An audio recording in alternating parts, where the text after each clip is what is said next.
오늘은 마태복음 5장 4절 한 절인데요. 우리 짧으니까 한 번 더 본문을 전체가 합독하도록 하겠습니다. 다 같이 시작. 애통하는 자는 복이 있나니 그들이 위로를 받을 것이며. 우리 다시 한번. 애통하는 자는 복이 있나니 그들이 위로를 받을 것이며. 아무리 생각해도 수십 번을 읽어도 이 말만큼 역설에 해당하는 본문은 성경상에 드물 것 같아요. 예를 들면 이 원문대로라면 이렇게 설명이 쓰여져 있는 거죠. 행복하겠다, 슬픔이 가득한 자여. 이런 뜻입니다. 앞뒤가 잘 안 맞죠? 행복하겠다, 슬픔이 가득한 자여. 너는 위로를 받을 것이다. 슬픔과 위로, 애통과 위로. 이것이 과연 오늘 본문에서 어떤 의미를 내포하고 있을까? 그것을 함께 좀 생각해 보도록 하겠습니다. 우선 진정한 성경상의 애통을 위해서 토마스 왓슨이라는 유명한 강해 설교자가 있는데 그분 책을 보니까 유사품 애통이 있다는 것을 성경상의 몇 가지 신뢰를 통해서 밝히더군요. 그냥 한번 소개를 좀 할까 합니다. 우선 자기절망적인 애통이 있다는 거죠. 이것은 성경에서 또 특별히 오늘 예수님이 말씀하신 이 팔복에서 말하는 애통과는 좀 거리가 멀다는 겁니다. 대표적인 인물로 가룟 유다의 애통입니다. 가룟 유다도 뒤늦게나마 자기가 무슨 짓을 저질렀는지 큰 뼈아픈 고통을 감지하고 그런 자결을 하죠. 이런 애통이 참 많아요. 사회에 보면. 자기 절망입니다. 이것은 성경에서 말하고자 하는 애통과는 좀 거리가 있다는 거죠. 두 번째 애통은 위선의 눈물입니다.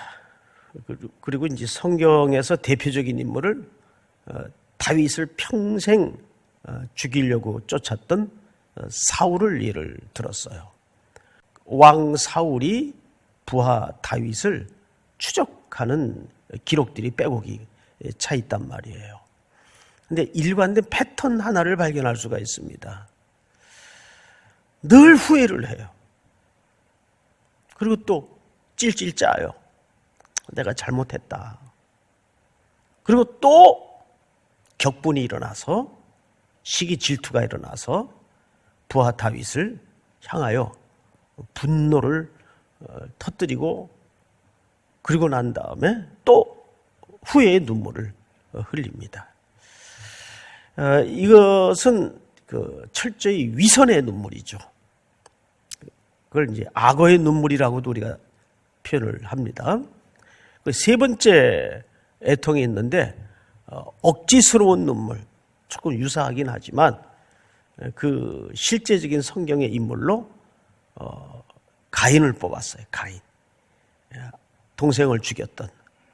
그래서 하나님께서 가인에게 형벌을 가하니까 내 죄가가 너무 중하오니 그 억지를 부리죠. 억지스러운 슬픔. 그리고 네 번째 애통이 있는데 이것은 이제 소위 신약 성경에서 예수님에게 가장 호되게 책망의 대상이 되었던 바리새인들. 일부러 남에게 얼굴을 보이려고 우는 애통이 있어요. 이것도 외식에 근거한 애통. 진정한 애통은 아니라는 거죠. 마지막으로 또 헛된 애통. 예를 들어서 집을 팔았는데 그 다음에 얼마 있다가 그 파는 집값이 폭등을 해가지고 2배가 올랐다. 그래서 막 속이 아파가지고 우는 애통, 이런 걸 이제 헛된 애통이라고 얘기하는 거죠. 그러니까 토마스 왓슨이라는 분이 이 세상에는 눈물은 눈물인데 성경에 오늘 팔복에서 말하는 애통과는 좀 거리가 먼 이런 유사품 애통들이 있다. 이렇게 몇 가지 성경의 신뢰를 들어서 정의를 했어요. 자, 그러면 오늘 우리가 함께 생각해 봐야 될 이 애통은 마태복음 1장에서부터 쭉 기록한 맥락과 흐름을 놓친 상태에서 애통이라는 정의 하나만 달랑 외워두는 것은 굉장히 해석을 비틀리게 할 수 있는 오류가 발생을 합니다. 그러면 우리 두 번째 주제의 본론으로 들어가기에 앞서서 지난주 심령이 가난하다는 복에 대해서 설명을 들었어요. 자, 이 심령이 가난하다는 것은 내 안에 자원이 없다는 것을 깨닫는 태도라고 말씀을 드렸습니다. 자, 이것은 이사야 선지자의 글을 배경으로 한 내용이에요. 그래서 우리는 이 팔복의 이 구약적 배경을 철저히 좀 본문으로 살펴본 다음에 심령이 가난하다는 거, 그리고 이어서 그 결과로 외적인 표현이 애통하는 문제가 왜 복인가를 우리가 좀 살펴보도록 하겠는데, 우선 이사야서 61장을 좀 열어보도록 하죠. 자, 1절서부터 좀 봅시다. 주 여호와의 영이 내게 내리셨으니, 이사야가 이제 하나님의 영을 통해서 계시를 받는 내용이겠죠. 이는 여호와께서 내게 기름을 부으사 가난한 자에게, 여기 지난주 주제가 등장을 하죠. 가난한 자에게. 여기서 가난함이라는 것은 물리적인, 경제적인 가난이 분명 내포되어 있지만 조금 더 큰 의미에서 마태는 어떤 가난을 강조했죠? 심령이 가난함을 강조했어요. 가난한 자에게 아름다운 소식을 전하게 하려 하심이라 나를 보내사 마음이 상한 자. 여러분, 마음이 상하다는 것은 바로 애통의 상태를 얘기하는 거예요. 마음이 상한 자를 고치며 포로된 자에게 자유를, 갇힌 자에게 노임을 선포하며. 자, 이것은 어떤 배경입니까? 이제 이스라엘 백성들이 아수르, 바벨론, 이 열강의 나라에 다 붙들려 갈 거예요. 우상 숭배, 하나님을 배도한 결과로 다 붙들려 갈 거예요. 우리 그 다음 절을 좀 볼까요? 여호와의 은혜의 해와 우리 하나님의 보복의 날을 선포하여 모든 슬픈 자, 바로 이게 애통의 기초가 됩니다. 슬픈 자를 어떻게 하되? 위로하되. 자, 오늘 마태복음 5장 4절에 애통하는 자는 뭘 받는다 그랬어요? 예, 복이 있나니 저희가 위로를 받을 것이며.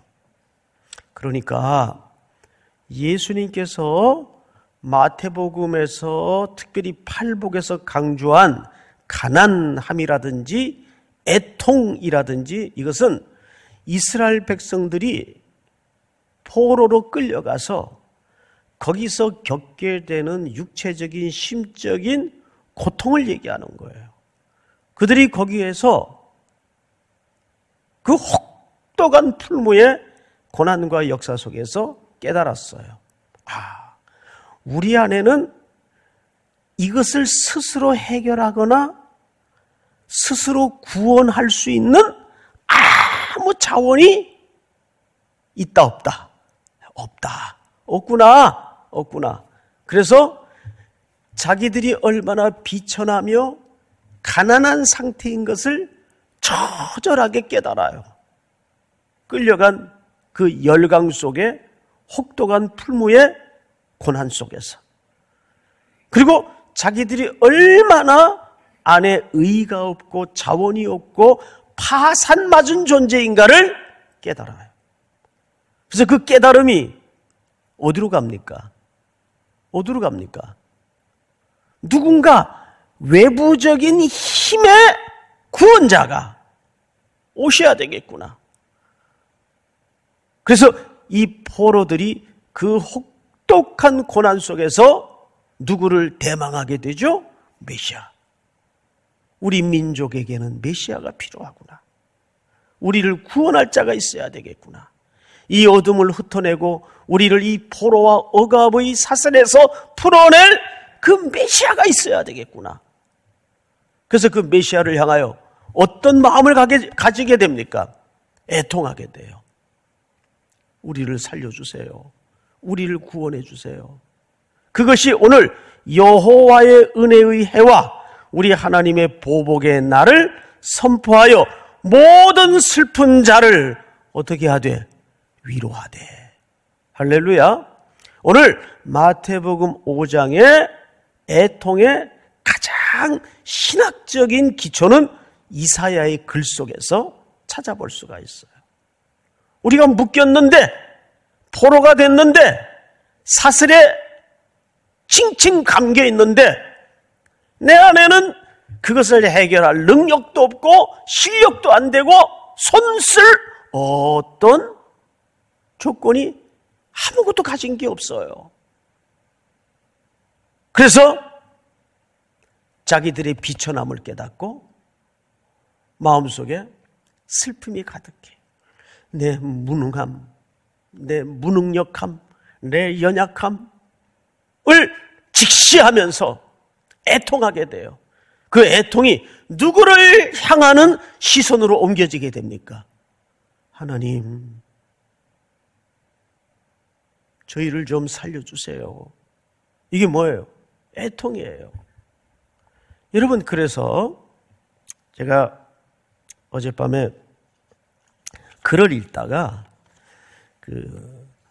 1956년 에콰도르 밀림에서 숨진 짐 엘리엇이라는 전능자의 그늘을 그 주인공이죠. 그 부인이 쓴 글이 있어요. 엘리자베스 짐 엘리엇이 쓴 글인데 그분이 어느 그 잡지에 기고를 한 글입니다. 이런 이야기를 해놔요. 심령이 가난한 자는 얼마나 행복한가? 슬픔을 가진 자는 얼마나 행복한가? 그 무엇도 자신의 권리를 내세우지 않는 자는 얼마나 행복한가? 박해로 고통당하는 자는 얼마나 행복한가? 사람들에게 비방과 부당한 대우와 온갖 종류의 중상을 당하는 자는 얼마나 행복한가? 그러므로 크게 기뻐하라, 매우 기뻐하라. 이런 가르침과 설명이 과연 말이 되는가? 이렇게 질문을 했어요. 그 글 속에. 그런데 그분이 그런 남편의 29살 때 죽은 거예요. 친구 5명과 학교를 졸업하자마자 명문대를 나왔죠. 그리고 에콰도르라는 밀림에 들어가서 얼마 안 있다가 비보가 날아든 겁니다. 그 비보를 온 미국 사람들이 접하고는 그 다음날 조간신문에 대서특필하여 났던 헤드라인이 뭔지 아세요? 이 무슨 불필요한 낭비인가? 이 무슨 불필요한 낭비인가?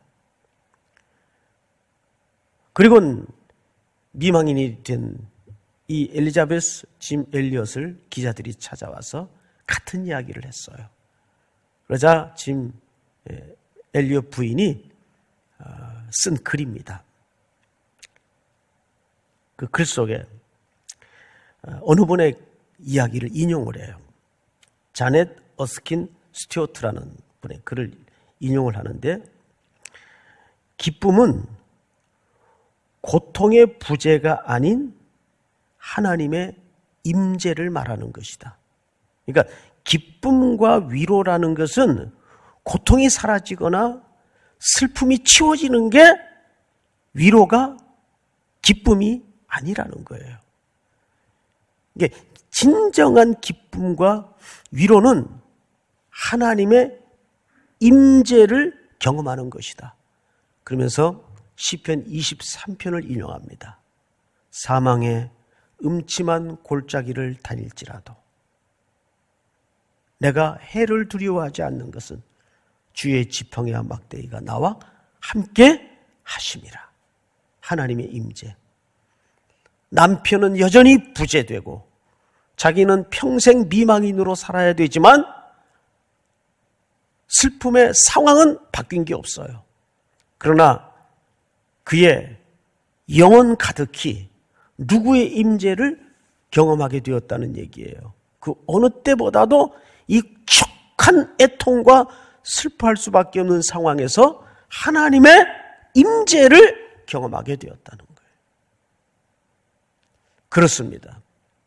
애통이라는 주제는 그들이 물론 포로에서 회복이 되고 사슬에서 풀려나고 고향으로 돌아오는 것도 위로일 거예요. 그런데 그들이 그런 지독한 슬픔을 겪어내면서 진짜 그들에게 겪었던 위로가 뭡니까? 하나님의 임재입니다. 사랑하는 성도 여러분, 믿습니까? 코로나 사태를 통해서 우리는 그 위로를 경험해야 돼요. 하나님이 침묵하시는 것이 아니고 잠깐 눈 감고 어디 부재 중이신 것이 아니고 여전히 이 가운데도 하나님은 역사하시는구나. 하나님은 살아계시는구나. 하나님은 여전히 내 슬픔 속에 함께 하시는구나. 사랑하는 성도 여러분, 성경에도 많은 눈물이 있어요. 제가 몇 가지 성경상에 등장한 눈물을 소개해 드리겠습니다. 첫째, 히스기야의 통곡이 있어요. 그는 어느 날 갑자기 병이 듭니다. 벽을 마주 앉아 통곡을 하죠. 그 통곡의 기도를 들으시고 하나님은 히스기야에게 15년 생명을 연장시켜 줍니다. 그리고 에스라서에 보면 느헤미야의 눈물이 있어요. 백성들의 통곡이 있어요. 폐허가 된 성터를 바라보면서 많이 웁니다. 그런데 그 통곡을 통해서 그들이 뭘 꿈꾸게 되죠? 성전 재건을 꿈꾸게 돼요. 그 메커니즘이 암시하고 있는 바가 뭘까요? 그 폐허가 돼버린 성전터를 향해 주저앉아서 성전 재건의 꿈을 꾸게 돼요. 결국 구약의 모든 성전은 오실 그리스도를 예표하는 하나의 모형입니다. 그러니까 우리의 슬픔과 우리의 고난과 우리의 애통이 그리스도로 모아지고 하나님의 임재로 시선이 모아지지 않으면 그 애통은 유사애통에 멈출 수가 있습니다. 믿으십니까? 우리는 인생길을 걸으면서 이 애통을 평생 어쩌면 가슴 한켠에 달고 살아야 돼요. 사랑도 그렇고 인생도 그렇고 평생 가슴앓이의 연속일 수밖에 없어요. 이걸 비껴서 살 인생은 저를 포함해서 한 사람도 없습니다. 항상 우리 인생에는 그런 영원한 가슴앓이가 이 땅에 머물러 사는 한은 멈추거나 끝나지 않아요. 그럴 때 그 애통을 넘어 우리는 뭘 경험하라고요? 하나님의 임재. 그게 진정한 위로입니다. 사망의 음침한 골짜기를 다닐지라도 내가 해를 두려워하지 않을 것은 주의 지팡이와 막대기가 나와 함께 하심이라. 함께 하심이라. 사랑하는 성도 여러분, 그 포록이라는 70년의 혹독한 역사 속에서 이스라엘 백성들이 누렸던 참 위로는 고향 땅으로 되돌려진 게 위로가 아니에요. 하나님을 발견하고 하나님의 임재를 경험한 것만큼 금은보화와 같은 위로는 없는 거죠. 그 위로를 오늘 이 본문에서 얘기하는 거예요. 성경의 대표적인 통곡은 다윗의 통곡을 들 수가 있어요. 그는 하나님 앞에 일생일대 큰 실수를 합니다. 나단 선지자의 준엄한 책망 앞에 전 존재가 무너지죠. 신음도 못 내고 무너져요. 그러면서 그가 쓴 유명한 시어 중에 하나가 내가 모태에서부터 태어날 때부터 죄악 중에 출생하였나이다. 우슬초로 나를 정하게 하사. 거기서 그 슬픔을 넘어서 다윗은 누구를 바라보게 되었어요? 그리스도. 내 안에 의가 없구나.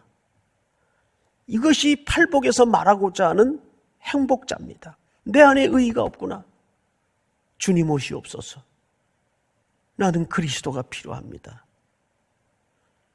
이 코로나 사태를 통해서 온 인류가 복귀해야 될 원점의 자리가 어딥니까?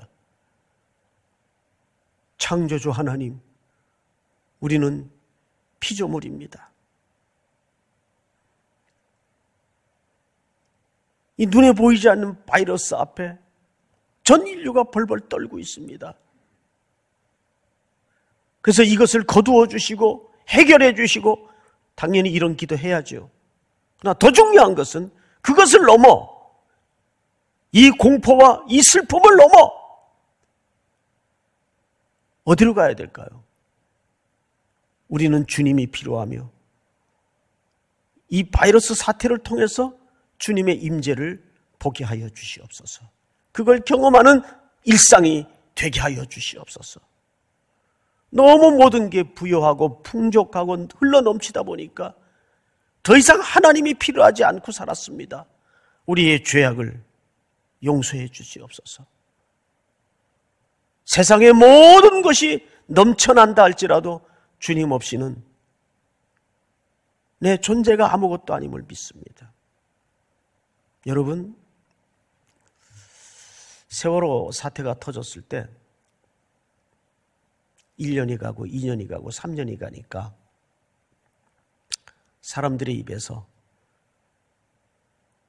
공공연하게 이런 소리가 나오더군요. 이제 그만해라.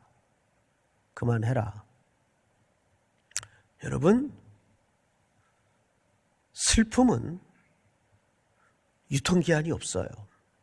그리고 그 유통기한은 타자가 결정하는 게 아니에요. 정말 슬프고 고통당하는 것은 본인 외에는 모르는 겁니다. 타인이 그만해라? 절대 그럴 수 없어요.